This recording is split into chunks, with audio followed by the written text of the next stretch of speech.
Well, thanks very much for having me here. And yes, I am from Ottawa. I've lived there all my life. I tell people when I'm outside of Ottawa, we are the most important city in the country. It's not Toronto. They're laboring under false illusions. Why do I say that? Because we spend $300 billion a year of your money. That's a third of $1 trillion a year. That's just the federal government, the government of Canada. Okay, so I'm going to have to, I'm sorry, I can't see the screen. So I need to see the screen to see what I'm talking about. So, okay, sorry. Just I need to. And for people at the back, after this one slide of bullets, I'm going to have nothing but graphs, big picture, and I'm going to explain them. So people at the back may want to move forward.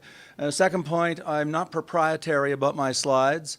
I will provide them to Danny and to John. I still have to input the source. I source every slide, and just while I'm talking about my graphs, every graph is sourced from what I deem to be, quote, reliable sources, Statistics Canada, Finance Canada, I don't mean the politicians, but the budget documents, OECD, IMF, in other words, authoritative bodies that others use. So just very quickly, because probably many of you don't know who I am. I'm not out here, obviously, this very often in the West. I did grow up on a farm in eastern Ontario, about an hour outside of Ottawa, a real farm with hogs and beef cattle and so forth. Quite the experience, especially speaking to young people today, explaining life on a farm in the 60s with a multi-party line phone. In other words, there were 6 people on our party line. And we had 3 television stations, exactly 3. And of course, the internet didn't exist. My daughter, my 25-year-old daughters asked me recently what life was like in the olden days. And I said, do you mean early colonial Canada? Do you mean ancient Rome? She said, no, before the internet, which is 1995. So to young people, that's the olden days. That's the really bad times. I'm also very proud of the fact, probably it isn't very popular in Western Canada, but I was 9 years in banking before I went back for my graduate education to become a professor, which was my life dream.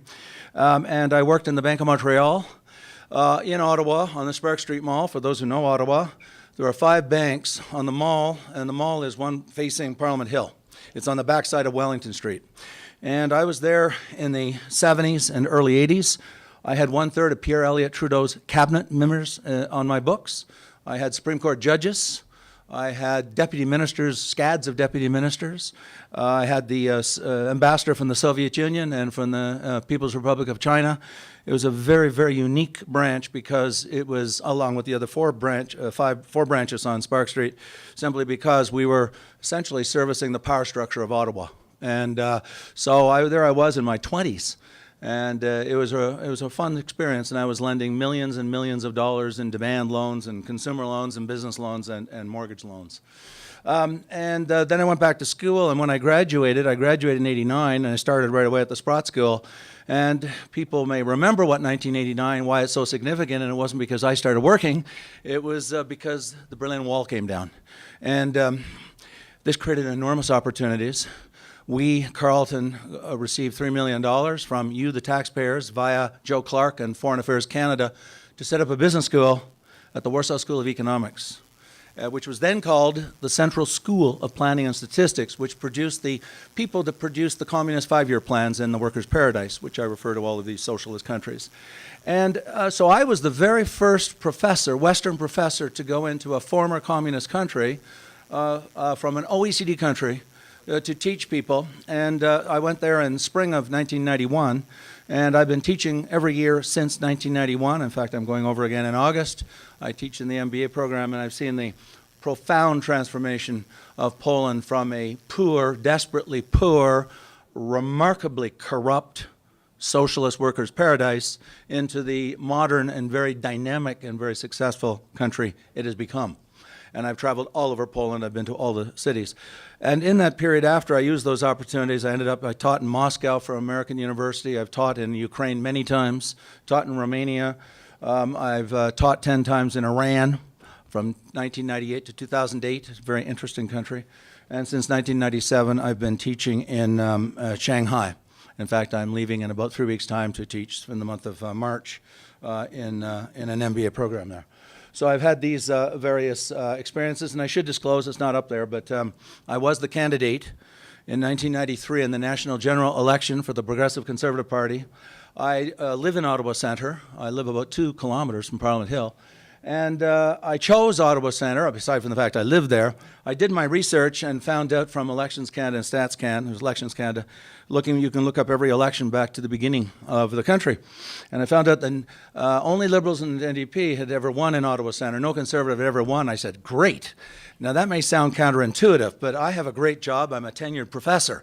And I wanted a platform in 1993. I didn't want to be elected. I wanted a platform to talk about debt and deficits. You may remember that in 93, we were out of control. About 30% of federal revenues was being spent on interest on the debt. And both the NDP and the Liberal Party in opposition were both claiming that attempts to reduce or address the fiscal crisis, which I thought characterized then as a fiscal crisis, was an assault on the poor, it was a conspiracy, and so forth. They didn't take it seriously. And fortunately, and I say this very honestly, Jean Chrétien and Paul Martin, when they were elected, finally woke up to the reality, the rumor, it's not rumor, it was reported in the media. Paul Martin went to New York City, where the bond markets are located, and they read the Riot Act to him and said, you know, you become a sovereign deadbeat. And I know about deadbeats because I had some as customers in the bank. So, and then of course he did the huge transformation, the downsizing, which I published an article on, the largest downsizing in Canadian history in 1995 to 1998, led to the termination of 80,000 public servants in the government of Canada, the majority of which were in Ottawa, no problem there. And then it was continued on, the good work by Stephen Harper. And now we seem to be slipping back into our very bad old habits. Now, I'm going to jump into my graphs. And as I said, I will provide these after to anybody who wants them, or to Danny, and you can circulate them as you wish. So next slide, please. So I'm going to show you a bunch of graphs, big picture graphs, that are very empirical. And but apropos of what John was saying earlier, this is a quote from Milton Friedman, the very famous Nobel laureate at Chicago, because John was saying we don't have a revenue problem, we have a spending problem. You were stealing my lines. Milton Friedman said this, keep your eye on one thing, how much government is spending, because that is the true tax. It's either going to be, you're going to pay for it in the future with taxes or inflation. One or the other. There is no free lunch. Next slide. Okay, now what I want to do, and I know John did touch on this, but I'm going to go into more detail. To talk about debt and deficits, I want to put forward a provocative argument. I think fiscal conservatives, and I consider myself a fiscal conservative, have made a huge mistake in the last several years in talking about this. Liberals and progressives say, look, don't get your knickers in a knot. We're a rich country. We are, by the way. And we're not going to go bankrupt. Sorry, John, we're not at the federal level. Let me make a sharp distinction between provincial and federal.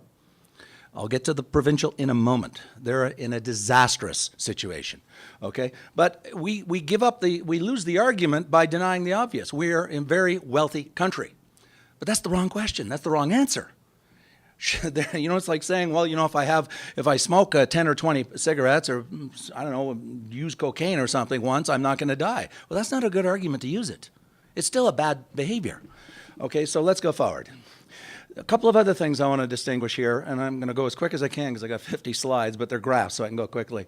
And that's the distinction between total debt, or total market debt, as Kevin Page calls it, and net debt. Every province and finance minister federally brags about the fact the net debt isn't that bad. They take the assets minus liabilities to get net debt. This is profoundly misleading. Right now, the net debt of Canada is around $700 billion. But that doesn't mean you don't pay interest on the true debt, which is over $1 trillion. So it's misleading to talk about net debt because you have to pay interest on the total debt, not the net debt. Okay, next slide. So this is showing, so what I'm doing here at the beginning is I'm acknowledging liberals and progressives' arguments, and then I'm going to flip them by changing the subject, by changing the question. So they're saying, look, don't get excited. Yes, yes, yes, we did have a huge fiscal problem. You can see that's back in the 1980s. I mean, it started, empirically, the deficits and debts started with Pierre Elliott Trudeau in his second term. I'm talking his second majority in 1974. That was the Land is Strong, for those older people here, that was the Land is Strong campaign. And that's when the deficits started to escalate throughout the late 70s, and it continued on, and Mulroney and Michael Wilson did a valiant job, but it was compounding, and it was on a rollaway coaster. But then it was finally addressed, as I've already said, by Chrétien and Paul Martin, and then subsequently by Harper and Flaherty. And so federally, at the federal level, we do not have a problem. So maybe that's heresy to fiscal conservatives, but that's an empirical reality, and I'm a numbers person. I believe in numbers. Numbers speak truth to power, in my view, if they're reliable numbers, like audited financial statements, like the public accounts, like the Auditor General of Canada. Next slide. So here's the problem. It's not the federal government that's the problem. It's the provincial government. And what I am arguing, and I've been arguing this in the media, and in presentation, I appeared before the House of Commons 3 months ago. I appeared before the Pearson Institute, which is, of course, the Lester Pearson Institute in Ottawa. And what I argued is the sharp distinction we all make between, there's the federal government over here and the provincial government over there, is increasingly going to disappear. Why? Because I'm arguing and predicting that in the next 5 years or so, some of our smaller provinces, they're not going to go bankrupt, because you cannot declare bankruptcy under the Bankruptcy Act as a subnational government. But you can be insolvent, and there's a distinction. Insolvency is inability to pay your bills as they become due. Bankruptcy is a legal concept. I'm not going to get into that mugs game, because some liberals have written me saying, don't you understand, you fool, a government can't go bankrupt. No, but they can not be able to borrow in the bond market. Newfoundland and Labrador and New Brunswick are on the edge of insolvency. I'm going to show you slides in a few moments to show that. And anyone who thinks that when they come knocking on the door of the Prime Minister of Canada, the Minister of Finance, says, we're broke, we can't pay our doctors and nurses, I defy anyone to produce one politician in this country who's going to say, go to hell. They're going to be fighting over each other who can throw more money to bail out those insolvent provinces. That's why the distinction between the federal and the provincial, I argue, is meaningless. The debts of the provincial are going to become merged, not legally, but factually, politically, into the feds. So now, to just go back for a moment, that's showing the combined GOC is Government of Canada, PG is provincial government. So that's the combined Government of Canada and provincial government debt. In 10 years, it is almost doubled. And that's net debt, not total debt or gross debt. And that's just simply unsustainable. Yes, there's been inflation, 10 years, 2% a year is 20%. 20% on the $800 billion or so. Today we should owe collectively between the two about $950 billion. In fact, we owe, 1.4 trillion. So this is a trend line and it's being driven by provincial spending. Next slide. This is just showing, I'll step over here. This is simply showing the indebtedness of all the provinces, and then this is the Fraser Institute, I believe, that did this slide. I've got to finish sourcing these slides. What they did is they prorated the federal debt by the percentage of each province. So if Alberta is 10% of Canada's population, they took 10% of the Fed and threw it in, okay? So this is showing the combined debt. So BC, 129 billion, Alberta, 135 billion. This is even more critical. This is showing the percentage of GDP. And you can see some of the maritime provinces are much higher. Look at this. This is Quebec. This is New Brunswick at 76. Okay, so and Newfoundland at 83%. These are very bad. These are very big numbers. Keep going. Next. So this is showing gross debt, not net debt, as a percentage of GDP for several countries, because we brag how strong we are. The Minister of Finance does this all the time. Well, not so fast. We're here. Okay, Germany's better than us, India's better than us, Argentina's better. All these countries on the right have much lower debt to GDP. This is using, in my view, a more accurate number, which is gross public debt as a percentage of GDP. So we're up there with the sinners at the left end of the graph. Next graph. Okay, this is just simply showing, again, I'm acknowledging liberals and progressives to say, look, things aren't that bad at the federal level. So GOC, just to remind you, I use it all the time, Government of Canada. So at the federal level, we're okay. The problem is we have a mess at the provincial level across Canada. I'm not picking on any one province. Next slide. Okay, this is then addressing the criticism I receive, and others I'm sure receive, is don't get your knickers in a knot. We're a big, rich country. Yes, we are. We're one of the wealthiest countries in the world. GDP, remember, because a lot of people forget this, is the totality of all the wages and salaries and incomes and pensions in the country. It's our income, writ large. Divide it by the population, and you've got income per person. We're one of the richest in the world. We're tied with Germany. And Germany, nobody would suggest, is poor. Germany's very, very rich, so are we. Next slide. Okay, so progressives are right, right? Sovereign governments cannot declare bankruptcy under the Bankruptcy Act. We all know that. Anybody who's read the Bankruptcy Act knows that. Sovereign governments, called the Government of Canada, the Government of the United States, have a printing press. It's called the Central Bank. It's called the Bank of Canada. They do. They can print bonds. They can print money. Our debt to GDP is declining federally, yes. And we're a very wealthy country. Ergo, debts and deficits are unimportant, right? Next slide. I don't think we've been told the total story.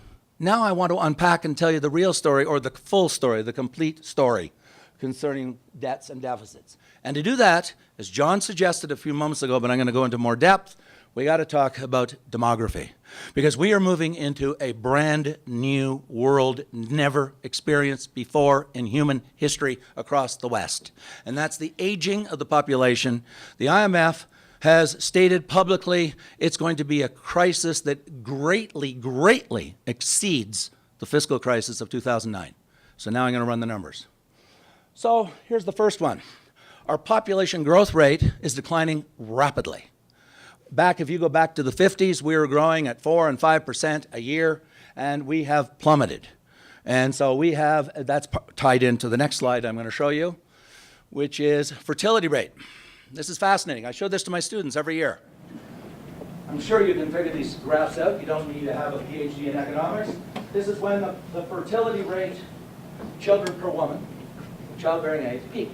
We know what that was. You don't even have to look down there. That's the 50s. That's my generation. That's the boomers. Am I running out of time? No, you're not running out of time, but when you walk away from the mic, then we won't have it on. I'm sorry. Okay, I'll stay close. Okay. So that's showing, I actually showed this to my students, and one of my young students was rather impolitic or impolite and said, boy, your mother, because I mentioned she had 4 children, she had a lot of kids. In the 50s, that was the norm. It was not abnormal to have 4. Abnormal is to have 1 or 2. In the 50s, everyone had 4. That's why we have so many boomers, which is causing problems down the road now. Okay, next slide.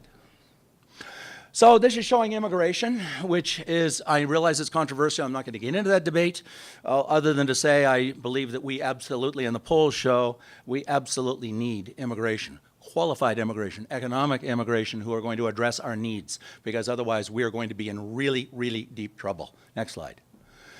Here's the problem. Just about now, and I don't mean today, but this year of 2018-19, look at this. See this? Seniors, that's over 65, and I just joined that club this year. Seniors are exceeding or surpassing 0 to 14-year-olds. More seniors than people under 14. This is very, very interesting. Next slide. These are all from StatsCan, by the way. I'm sure you know that. So this is absolutely, you can bank on this. You can take it to the bank. So let's look at the next one. And I show this to my millennials, my young people in my class. I only teach 4th year. These are all students graduating in 3 months, literally, to go out into the work world. Way back when, the dependency ratio, in other words, the number of workers to retirees, was about 14 workers to every retiree. In about 10 to 15 years from now, it's going to be 2.5 to 1. Now, this is a really, really good news story for young people, and it's a really bad news story. The good news story is you young people are going to have fabulous salaries because people are going to be fighting like crazy to hire you. And they're going to pay you big wages. That's the good news. The bad news is we boomers are entitled, believe we are entitled to our entitlements, to use Liberal Cabinet Minister David Dingwall, and we're very demanding, and we're very impatient, and pay up because your taxes are going to be going up through the roof over your lifetime to pay for us. Next slide. Why? This is the killer slide, and then I think the next one, I hope it's the next one. And this is showing healthcare spending. It's going through the roof across the country. We all know that. And yes, you need a conference on healthcare, and yes, we have to talk about that because we can't afford it. We cannot afford the healthcare system we have. That doesn't mean we throw people out in the street to die. It means we're going to have to talk about universality versus targeting. And I'll get to that at the very end. Next slide. Okay, this is the one that really hammers it home to everybody. This is CIHI, Canadian Institute of Health Information, staffed by all kinds of economists and statisticians, mathematicians using data from StatsCan. Trust the data, even if you haven't studied this data, it's real. And they get the data from the provincial governments, health ministry, and so forth. So look at this, look at young people. Forget the first year of life when we spend quite a bit, because the child's, vulnerable, take him off to doctors all the time. Look at it all the way through to 55. 1,000, 1,500 per person per year. Now look at what happens. Look at here, and look at here, and there. I'm helping contribute to those numbers. I had a full knee replacement 1 year ago, September, and another one last September. And when I was in the operating room, before I went to sleep at the Auditor General Hospital, great hospital, I counted the people in the room because I'm a numbers guy. And these weren't spectators. This was the chief orthopedic surgeon. He had 4 or 5 assistants and residents. Then there was the chief anesthesiologist with 4 assistants, chief nurse. There were 15 professionals in that room. I'm sure the bill I generated to OHIP, Ontario Health Insurance, had to be 25, 30, 40,000, I don't know. But there's the numbers. And look at the above 85. That's per person. $25,000 a year per person. I'm not suggesting that we have to get rid of these people, and let's be very clear. I'm just saying this is a real problem. Nobody can deny it. These numbers are real. Next slide. Now, I'm going to just talk about this a little bit because I get furious when I hear about the claim that we do not have a pharmacare program in Canada. I don't know if you know this. 45% of all drugs, prescription drugs in Canada, are paid for by the Provincial Healthcare Ministry because we have targeted healthcare, targeted pharmacare. And so when professors of medicine and public policy, like one at my university, say that we need full universal healthcare, pharmacare, what they're talking about is giving free drugs to professors, Superior Court judges who make $250,000 a year, doctors who make $500,000 a year, deputy ministers who make $250,000 to $350,000 a year. This is obscene. This is immoral and obscene to declare a national, and if there's people in the room that disagree with me, that's okay. We should not be giving people in the upper quintiles, like me, free drugs. I don't deserve them. Next slide. Okay, let's now say, what's the consequences of these demographic trends? Next. So, aging, and this isn't one study from Finance Canada. IMF has done this study repeatedly. So has the OECD. So has the US government. So has the German government. This study on what's the impact of aging on the economy has been done, replicated dozens and dozens and dozens of times. Every last study has concluded it reduces long-term GDP growth, that means our incomes, by 1 to 1.5%. You can say, so what? We have a little bit less money. The huge impact is it's going to significantly reduce revenues, tax revenues that governments use to spend on, healthcare, pensions. So there's our problem. That's one of our problems. And forget growth as an option. It isn't going up, it's going down. Contra Mr. Trump, that's a temporary phenomenon. It's not going to last. We're looking at long-term growth in Canada of less than 2%. As far as the eye can see. And that throws off a lot less tax revenues than 4 or 5% as we saw in the 60s, 70s, 80s. Next slide. Another problem, labor force participation. Obviously, if you have twice as many workers, twice as many people who are over 65 as before, I'm getting ahead of one slide I haven't showed you yet, then you're going to have less people in the workforce. If there's less people in the workforce, they're going to be making less, there's less workers paying taxes.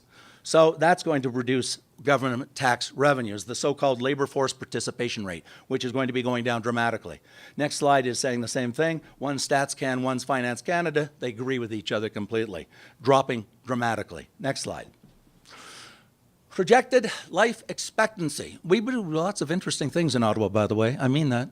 You may not know this, we have a chief actuary in the Office of the Superintendent of Financial Institutions, who every 3 or 4 or 5 years does a full actuarial, empirical, mathematical, statistical analysis of the CPP, the viability, and the OAS, and the GIS, and so forth. It's a very useful exercise, and it produces good data. Take a look at this. One's low, these are guesstimates of the future, forecasts, low, medium, high. So let's look at the mid one. This is in 2050, for a male, life expectancy will be 89. And some of you may say, well, I know that. I've got the old Aunt Molly, you know, she lived to 94. And she's an outlier. Yeah, no, these aren't outliers. Everybody will be living to 89. Not just my late mother who lived to 93 on her own. She was an outlier. Most people aren't doing that yet. This is the future. Women will be living, look at that, to 90, almost 92. That's the norm in 30 years. Next slide. This is the one that fascinates me. For a very long time in this country, the senior population was roughly, very roughly 1 in 10. Everybody understands 1 in 10. Nice and easy. In about 15 years now, I saw an American demographer, he had this great line. He said, right now, in North America, and he meant Canada and the States, he said, 12% are over 65. And he says, only Florida, 1 in 4 over 65, 25%. He says, in about 20 years from now, all of North America is going to look just like Florida without the beaches or the warm weather. So just think of that, especially you young people. 1 in 4 out there will be me, driving around with my car. And that's not a happy thought. Keep going. Okay, now let's return to the Government of Canada, but add in the provinces and see what's going on there. As I've already mentioned to you, and Kevin Page, very distinguished guy, the former parliamentary budget officer, who's now at the University of Ottawa. He formed essentially a think tank, a research center at the University of Ottawa, and he's publishing studies which are free. You can download them. It's at an institute called the IFSD. And he has argued that we should be focusing also on total debt, not just net debt, because you have to pay interest on the total debt borrowed. Right now, the Government of Canada is over $1 trillion. But Morneau, and to be fair, so did Flaherty, brags about net debt of $700 billion. Well, they're kind of missing $300 billion that they're still borrowing to pay for. And when interest rates go up, it's going to be compounded. Next slide. Interest rate payments are rising. How do we know? Because the rates of since 2008, are at levels never, ever experienced in Canada or the US. Truly unique. Never that low. I was at the bank in 1981 when mortgage rates peaked at 2.0, not 2.0. That's 20% for those who don't quite follow me. 20%. And so these rates of 1, 2, 3, and 4, they're going to disappear over the next 2, 3, 4, 5 years. They're going to go up. Where to? Don't know. I'm not suggesting they're going back to 20. Of course not. That also was an extreme at the other end. So they may go back up to 5 or 6 or 7, which is still a lot more than what they are now. Next slide. Okay, so look at this. This is just in 4 years, from 2015 to 2024, and look at the because we've been running $20 billion deficits in an economy that is going flat out, which I believe is profligate and irresponsible. It's pouring gasoline on a raging fire. Or to use another metaphor I like to use, and I was very close to my late mother. In fact, I looked after her, especially at the final years. But in her final years driving, she would do something that drove me crazy. She would drive down the street, in the daytime only, of course, and she had 1 foot on the brake and 1 foot on the gas. I said, Mom, no. Put your foot on the gas or put it on the brake. Don't put it on both. She won't. Oh, I got to do both. Well, that's what the Government of Canada is doing right now. And there's no excuse. Next slide. This is a forecast. This is not an empirical reality. This is with the Canada net debt. Now this is total. This is Government of Canada and the provinces. Look at it skyrocketing out to 2040, running up to 250% debt to GDP, which is unprecedented, unheard of, and nobody has ever seen that, at least not at the Canadian or American level. I'm not talking about banana republics in the developing world. Next slide. This is provincial net debt. I'm just throwing this out for comparative purposes for you to absorb. This is PG, provincial governments, net debt by province, 2007 to 18. The blue is 2007, the red is 2018. As you can see, the biggest center of all is Ontario, which is the largest, most indebted subnational government in the world. Subnational means not the national sovereign government, but like a state government or a provincial. We have the dubious honor of being the worst and most indebted subnational government on the planet Earth. We owe over $300 billion. Next slide. This is the change in provincial government debt from 2007 to 2018, ranked by province. I'm going to provide these slides, so I'm not going to run through each one. It just shows the relative badness of the provinces. Who's the worst? They're over at the left side. Alberta's in there, by the way. Okay, next slide. Because I am worried about running out of time, and I do want to run through these slides as quick as possible. I have said in some interviews on CBC, Newfoundland, St. John's, as well as in Ottawa and some other talk radio, that I am really, really worried about Newfoundland and Labrador. They have 500,000 people, if you don't know. The city of Ottawa, my hometown, has 918,000. Let's round it up. It's probably 1 million. Now, I know it's a city, not a province. I get that. City of Ottawa has roughly 1 million people and owes about $2.5 billion, and that's after taking on LRT. The province of Newfoundland is now approaching, what is that, 15 billion? 20 billion, and remember, Muskrat Falls, which is a boondoggle amongst boondoggles of all time, that's costing billions and billions in cost overruns to generate electricity they don't need, is going to really, I think, push them over the edge. And the Premier, some in the near future, 1, 2, 3, 4 years from now, one night you're going to be watching the CBC National or CTV News, and you're going to see the then Premier of Newfoundland saying, we're calling on the Government of Canada to help us because we cannot meet our obligations. We cannot pay our doctors. We cannot pay our nurses. We cannot pay our schools, our teachers. This is going to happen not in 100 years. It's going to happen in the next 3 or 4 or 5 years. Why? Because the bond markets are going to cut them off. They don't have a printing press. They don't have a Bank of Canada, the subnational provincial governments. Same with New Brunswick. Also 500,000 people. They also owe multiple billions of dollars. Next slide. This is from the Auditor General. This isn't me talking. This is the New Brunswick Office of the Auditor General talking. Those bullets there, I won't go through them, they're just saying we're in really bad shape. This is their own Auditor General. Next slide. This is showing the net debt of New Brunswick. And by the way, I'm not just picking there, I think they're the two worst. Manitoba's in also very bad shape. I mean, Ontario's in hugely bad shape, but they've got a lot of people. They've got over 14 million people. Next slide. This is showing the annual deficits, 11 in a row, of New Brunswick. No end in sight, by the way. They're just compounding them, just like we did in the Trudeau years and in the Mulroney years. Okay, next slide. So this is one I really want you to see because it will grab your attention. So what I'm showing you is there are costs to debts and deficits, but they're not the fake, phony arguments that Liberals make. Hey, we're rich, we can afford it, don't worry about it. Here's one of them. The combined Government of Canada and provincial government interest on debt per year. It's staggering. It's just staggering.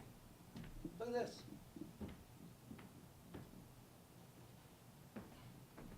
Just to interpret, again, he prorated the federal government debt across the provinces based on their percentage of the population. Alberta, your interest on the Alberta budget and your share of the federal, because you pay taxes federally, $5 billion a year in interest. That's money that's being squandered, that's not being paid to teachers, not being paid to doctors, not being paid in healthcare. It's being paid interest on the debt. And it's all the other provinces. It's the same situation. Next slide. Now you can say, well, I know they're big numbers. I don't really understand what they mean. This is for comparative purposes only. If you look at the total annual interest being paid right now in Canada by the provincial and federal governments, it's about $60 billion. So what? That's a big number. We got lots of big numbers in Ottawa. Lots of them. Well, it's more than we're paying in the totality of pension benefits to CPP and QPP. How's that grab your attention? We're paying more in interest on the debt than we are to CPP recipients and QPP, which is the Quebec equivalent. And we're paying just about spot on the same as we're paying for K-12 education across all Canada. Now that should grab your attention. Those who say we can't have a free lunch with debt and deficits, no, there's a price. It's called interest on the debt. Next slide. Okay, and this is what really scares me. There are coming down the pipes. I live in Ottawa. I keep saying that. And I listen and I talk to people all the time. And I talk to public servants. And here's the two big ones coming down the pipes. At least it's going to be debated. I'm not predicting it's going to be passed into law in Parliament, but there's a big pressures coming, pushing for it. And the first is pharmacare. It just about seems everybody in Ottawa wants to give me free drugs. I just like it that so many people care about me like that. And the bankers and the deputy ministers who make $250,000 to $350,000 a year, all the Superior Court judges who make $350,000 a year, and of course the doctors who make about $500,000 a year. They need help. So they need free drugs. Just so everybody understands what I'm talking about. All the public service across Canada, federal, provincial, municipal, school boards, school teachers, professors, college instructors, they have drug plans through their employers. I do at Carleton. I pay about $100 a month, I think. I haven't even looked it up. And then every drug I have, I submit it and they pay 80% and I absorb 20%. Fair enough. I make good money. Why shouldn't I? They want to give me free drugs. They want to give deputy ministers free drugs. They want to give doctors free drugs. That's what universal pharmacare means. If there are people at the low end of the scale who are not being covered, by all means, let's cover them. But don't give me free drugs. That's madness. In fact, that's immoral in my view. Kevin Page has publicly done a study who says it will require the equivalent of a 2% increase in the GST, to pay for the pharmacare program. It'll cost another $20 billion a year. Where did the $20 billion come from? The PBO costed it. Next slide. I think it's on the next slide, I think. No, I've got this one. That didn't reproduce, did it? Sorry, go to the next one. This is the other one coming out of Ottawa, a national guaranteed annual income.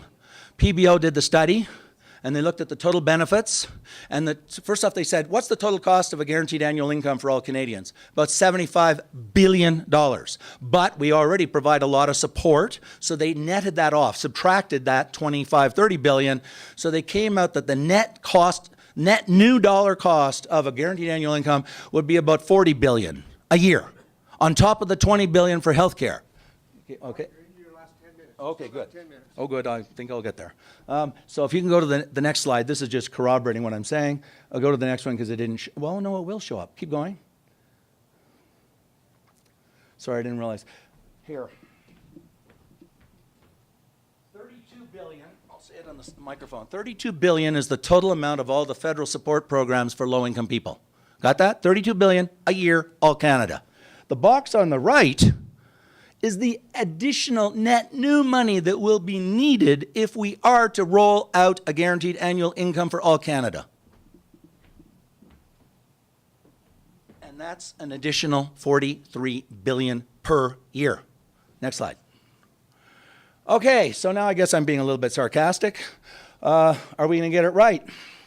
I guess I'm referring to John again. I was quoting Harry Potter though, and the castle or the wizardry guy. Or maybe Mr. Trudeau told us he had his own solution, that the deficits will balance themselves. And that's another possibility, I suppose, if you believe in the Tooth Fairy or the Hogwarts School of Wizardry. That's what I was trying to think of, the Hogwarts. Yeah. Okay, next.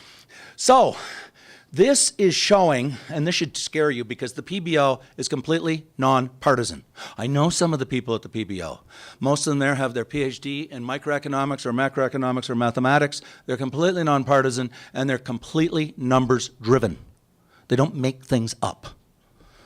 Look at this. This is debt to GDP. These numbers. Is there anybody in their wildest dreams who believes that the bond markets are going to lend money to Newfoundland to allow it to go to 228% of GDP? If you think that, you know nothing about the capital markets. Come and take my class. Seriously. New Brunswick. Now, these are extrapolations, assuming no changes in spending. I should point you to the study that was done last December by the PBO, which is one of the national jewels of Ottawa, and I say that very seriously.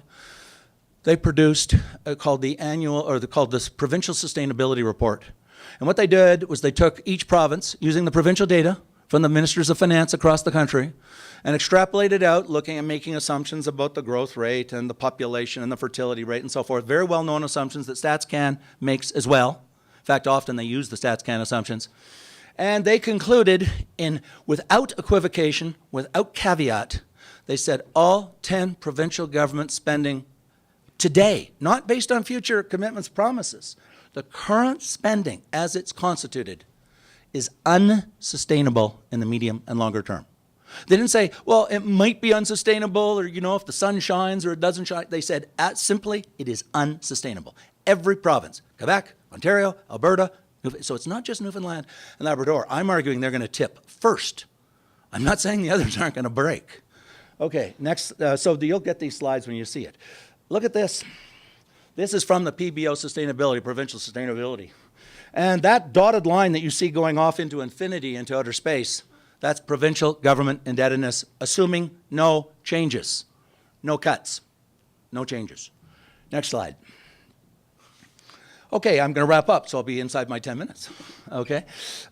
So contrary to the argument that debts and deficits we don't have to worry about it because we're wealthy, a big rich country, and the federal government's in a very good position, which it is, that asks the wrong questions and looks for the wrong answers.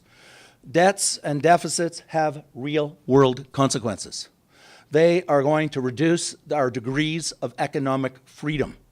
They're going to, without any doubt, lead to increased taxes, very serious increases in taxes. And this is going to become accelerated as the population ages. And again, even though I said I'm not making a distinction between the federal and the provincial in a de facto sense down the road when a province needs help, I still point out and remind you, don't get taken in by liberal arguments who make the argument that, look, the federal government is in good shape, which it is. And therefore they're saying, hey, we're okay, everything's fine. No, we're not okay when you combine the federal with the provincial, because it's the provincial governments that are in a disastrous shape and they're going in a trend that is not sustainable. And it's not just me saying that, it's the PBO saying that. And you can go look up the report, it's on their website for free, you can download it. Next slide. So all of these drivers are going to accelerate and make it worse. The GDP slowing down, the aging of the population, the labor force participation declining, the dependency ratio collapsing, healthcare costs exploding, interest rates increasing. So anybody who thinks that these are going to go away with some kind of waving of the hand doesn't understand demography and doesn't understand capital markets and understand the impact of these trends. Next slide. Yeah, so what it means is we're going to have to make very, very, very tough decisions in the relatively near future about healthcare, about taxation, immigration, and all of this, even after these tough choices, are going to lead. A very nice study just came out from the CD Howe, and it's actually discussing intergenerational unfairness or inequity. And our generation, my generation, is really sticking it to the younger generation. And the next slide, it's my final slide, I think. Yes, it is. And this is the intergenerational. You probably can't see it from the back, but what he's showing is taxes and benefits paid. Who's benefiting? Answer, me, my generation. I'm doing very well, thank you very much. And the younger people in this room are going to be net, to put it really crassly, net losers. And so if we think that's okay, that we can stick it to our children and our grandchildren, I don't think that. I have 2 grandchildren, and I want to make the world a better place, not a worse place. And I don't want to follow down the selfish road that we're following in Ottawa right now and the provincial governments, because they lack the courage to make tough decisions and have an honest conversation with the Canadian people. So I will stop there and thank you for paying attention to all my graphs.